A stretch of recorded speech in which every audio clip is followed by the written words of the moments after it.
Okay, good morning students. This is our new chapter, which is chapter 5, geomorphic process. 4 chapters we have already done. Now this is the next chapter from the physical portion of the geography. So what is geomorphic process? If I am writing something over there, if I am dividing this two words geo and morphic, then you can understand the meaning of geomorphic. Geo, that means it's related to earth. You all know that. Geo, that means it's earth or land sphere or the land surfaces. Morphic, that means the structure, morphological. Okay, that is meaning the structural changes of the earth. Okay, and geomorphology, if the word I am using logy, the logy, that means, or the logos you can call. Logy word is coming from logos. It's called the science. That means through which science we can understand about the structure of the earth. That is called geomorphic process. So what is geomorphic process? If in my words I am saying this or explaining this, what is this process? This geomorphic processes means that bringing about the changes in the configuration of the earth's surface due to the physical stresses and chemical actions on the materials present on the earth. So what is written over there? The causes of uneven earth's surface. Uneven, that means the structure of the earth is not even, is not similarly distributed in every places. That is called uneven. That means it's unequal. So what is written? The earth's surface unevenness, it's primarily due to the dynamic nature of its crust, and it's influenced by both the internal and the external forces.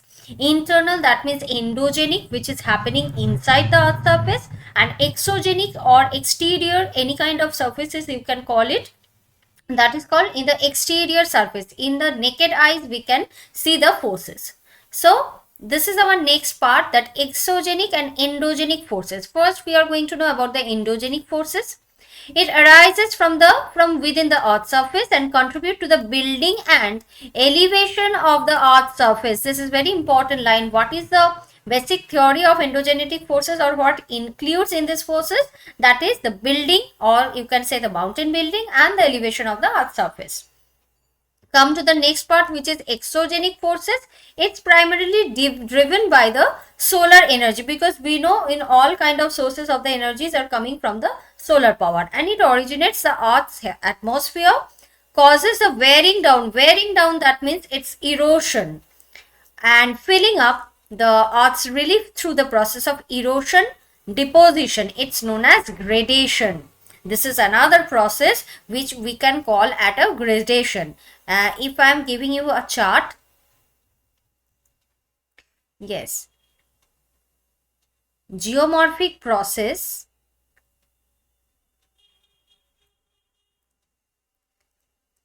it's divided into two parts. The first one is endogenous. Just now you have learned endogenous.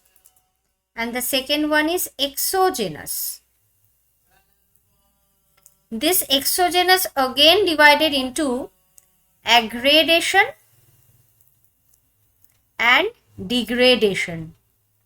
This aggradation and degradation both are included the gradation. That means gradation has two different types, which is aggradation and the another one is degradation. A and D. You can use the short terms. Come to the next part. This opposing forces, these are the opposing forces, because aggradation is the deposition and degradation is the erosion. So these two kinds of forces create the variation in the earth's surface. That is called the endogenic forces. Okay, that is called the endogenic forces, or the construct parts of the surface, while exogenic processes work towards the leveling these variations. Human activities have a significantly impacted this balance, often accelerating the degradation of the earth's surface, because we people are doing a lot of activities like domestication of animals, animal husbandry, a lot of type of agriculture, farming activities, different kinds of farming activities. So through these processes or through our activities, this impacted the balance or the balancing condition. come to the example for this. What example they are providing to us? Like the formation of the Himalaya mountain. It's an example for this concept. Why? Because these mountains were formed by the collision of the Indian and Eurasian plate. Because we have also learned from the plate tectonic theory that the Himalayan mountain is formed by the collision of Indian and Eurasian plate.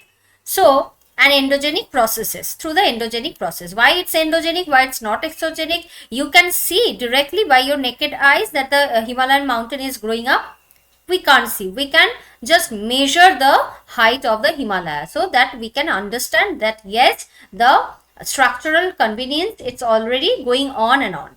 So over time, exogenic forces like erosion, weathering have shaped their current form, and they continue to rise due to the ongoing tectonic activities. So in the exogenous processes, some of the formations are there. I am writing over there. You can also note down this.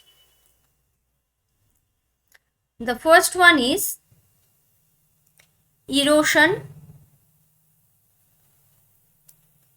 Second one is weathering. Third one is mass movement.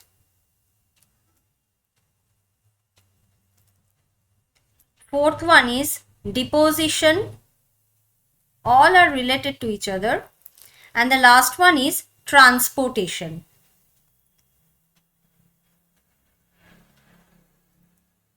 Okay, these are the 5 parts for the exogenous forces. Now come to the short pointers. What is written over there? The first one is dynamic Earth's crust. Yes, it's responsible for the surface variation. Somewhere we can see the mountain, somewhere it's plateau, island, desert, different landforms are there. Endogenic forces, just now we have learned that the internal forces, these are the internal forces, that is endo.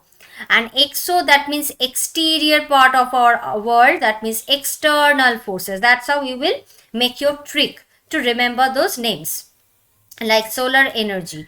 Gradation, that means the process of leveling the earth through erosion and deposition. Two processes are there. Erosion means degradation, E for D, okay, and D for A.